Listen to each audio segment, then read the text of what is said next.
Assalamualaikum warahmatullahi wabarakatuh. Hai, bertemu kita dalam kelas perniagaan Cikgu Tini. Okey, hari ini Cikgu nak terangkan tentang titik pulang modal. Singkatannya adalah TPM.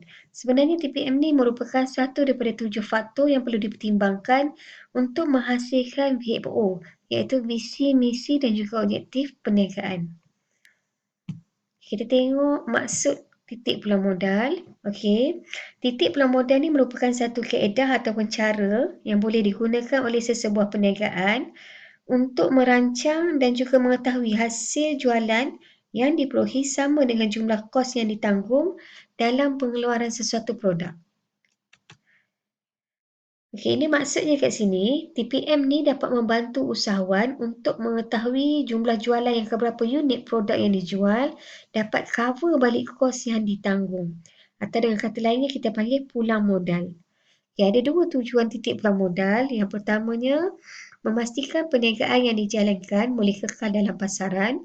Yang kedua, asas ukuran kepada perniagaan baru ataupun produk baru bagi mengetahui perniagaan tersebut boleh terus beroperasi ataupun tidak. Okey, para pelajar boleh tengok kat sini rajah titik pulang modal. Bagaimana kita nak lakarkan nanti. Mesti ada paksi menegak, paksi mendata. Ya, kita ada garisan jumlah hasil dan juga jumlah kos kat sini. Dan kita ada titik persilangan iaitu TPM di sini ya, titik pulang modal di sini pada titik persilangan. Cikgu akan tunjuk satu-satu. Okey, yang pertama kita akan buat paksi menegak yang mewakili jumlah hasil ataupun kos. Yang keduanya paksi mendata iaitu kuantiti produk. Okay, kita ada garisan jumlah hasil. Jumlah hasil ni dia akan meningkat seiring dengan peningkatan kuantiti produk. Maksudnya semakin banyak produk yang kita jual, semakin banyaklah jumlah hasil yang kita dapat. So, dia akan meningkat seiring dengan peningkatan kuantiti produk. Okay, seterusnya kita ada garisan biru ni mewakili jumlah kos. Jumlah kos juga meningkat seiring dengan peningkatan kuantiti produk. So, makin bertambah produk, makin bertambah kuantiti produk, makin bertambahlah kos yang ditanggung. Okay, seterusnya kita nampak tak titik persilangan tu? Okay, saya tunjuk anak panah di sini. Okay, titik persilangan ni di S1 tu itulah titik pulang modal. Di mana pada titik persilangan ini jumlah hasil dan jumlah kos adalah sama. Bila dia bertindih ni maksudnya dia adalah sama. Kalau kita tengok di bahagian bawah, okay, di bahagian bawah ni jumlah hasil kurang daripada jumlah kos. Sebab garisan biru ni di atas garisan merah ni kan. Jadi ini menunjukkan perniagaan mengalami kerugian. Sebabnya jumlah kos melebihi hasil. Manakala di bahagian atas ni pula, jumlah hasil ada di atas. So, jumlah hasil melebihi jumlah kos. Ini menunjukkan perniagaan memperolehi keuntungan. Okay, pada titik pulang modal ni, S1 ni, perniagaan tidak mendapat keuntungan ataupun tidak mengalami kerugian. Okay, pada titik ni, tak untung, tak rugi. Tapi kalau di sini, bahagian ni rugi dan bahagian atas ni, bahagian ni untung.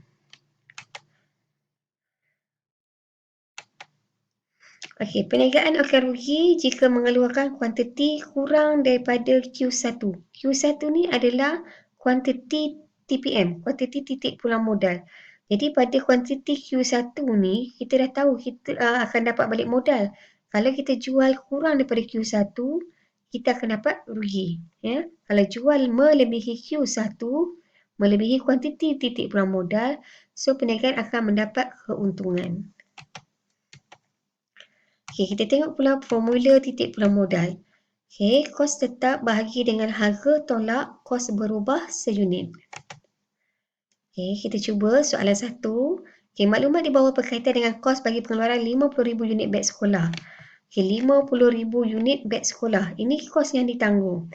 Kos tetap, bahan langsung, buruh langsung.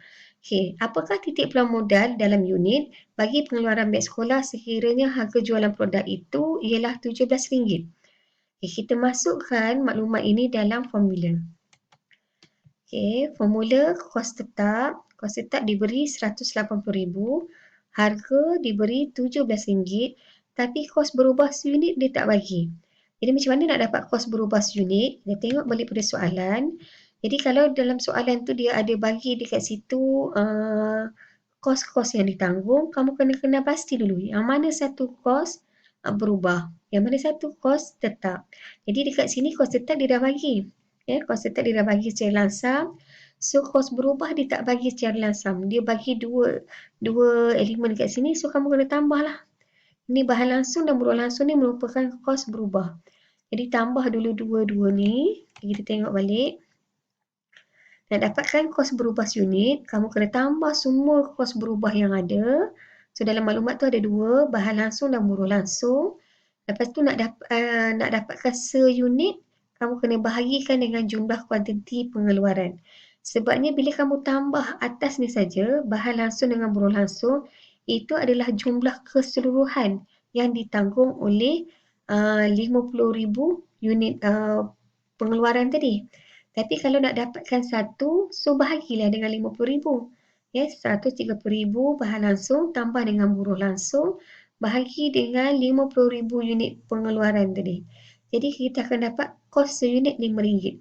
Kos berubah unit RM5 ni bermaksud setiap unit pengeluaran tadi menanggung kos berubah sebanyak RM5. Okay, ni sambungan dia. Kita dah dapat kos berubah unit, kita masuk balik dalam formula tadi, 180,000 ialah kos tetap, harga RM17, tolak dengan RM5, kos berubah unit. So kita akan dapat 15,000 unit titik pulang modal. Okay. Kita tengok pula soalan yang kedua. Soalan yang kedua, maklumat berikut berkaitan dengan sebuah syarikat yang mengeluarkan 10,000 unit pakaian. Okay, kat sini dia dah bagi secara langsam. Kos berubah semuanya adalah 30,000, kos tetap 10,000. Manakala jualan, dia bagi kat sini hasil jualan yang diperolehi 50,000. Tapi kita dalam titik pulang modal, kita tak nak tahu pun berapa hasil jualan dia. Kita cuma nak tahu harga seunit. Ya, harga seunit bagi produk ni. Jadi dia kata hitung titik pulang modal berdasarkan maklumat di atas. Kita masukkan je dalam formula. Ingat formula. Okay, kos tetap ada diberi 10,000, harga ada tak ada RM8, kos berubah seunit, dia hanya bagi kos berubah untuk 10,000 unit pakaian. Macam mana nak dapatkan seunit? So 30,000 jumlah kos berubah bahagi dengan 10,000 unit pakaian dikeluarkan. So sehelai pakaian menanggung kos berubah sebanyak RM3. So kita masuk balik dalam formula. 10,000 kos tetap bahagi dengan harga tolak dengan kos berubah seunit. So 2,000 unit. Ya, TPM-nya adalah 2,000 unit. Okay, ini bermaksud jumlah pakaian yang perlu dijual oleh syarikat ini untuk mendapatkan pulang modal bagi operasi perniagaan adalah sebanyak 2,000 unit. Maksudnya dekat sini, pada unit ke-2,000 ni lah dia baru dapat balik dia punya kos, baru dapat cover kos yang ditanggung. Ya, bila jualan tu dah meningkat 2,001, 2,002, itu dah menunjuk syarikat dah mula dapat untung. Okey, faham ya? Okey, soalan nombor 3. Okey, yang ini dia tak suruh kamu kira. Tak suruh kamu tunjuk kamu tak perlu tunjuk jalan pengiraan, tapi kamu kena lakarkan graf titik pulang modal. Okay, maklumat berikut berkaitan dengan syarikat AZ. Syarikat AZ ialah pengeluar kasut sukan bernama AZ di Perlis.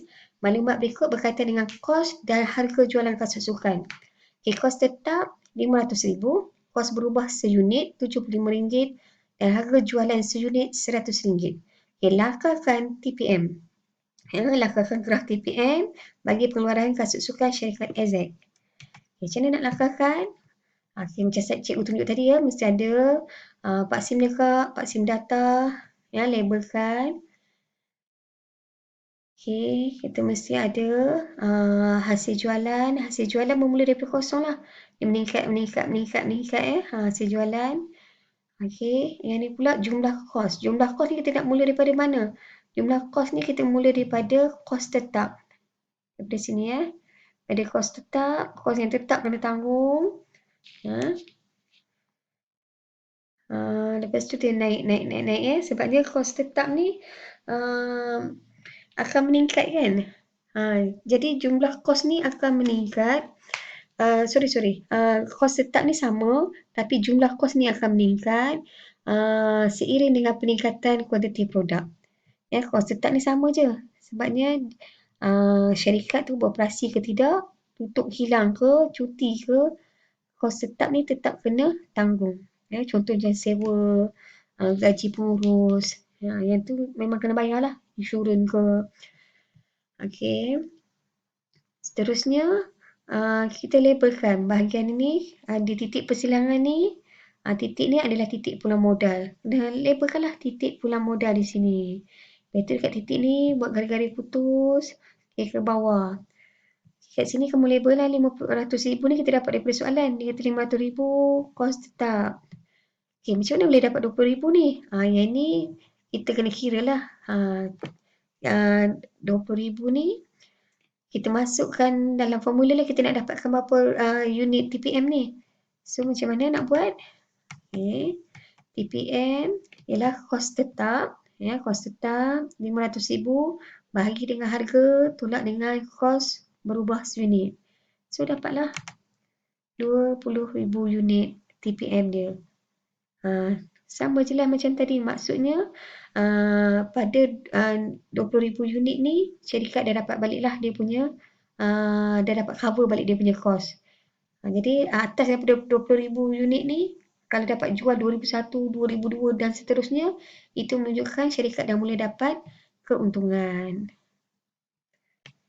Okey, itu saja daripada cikgu. Sekian, terima kasih.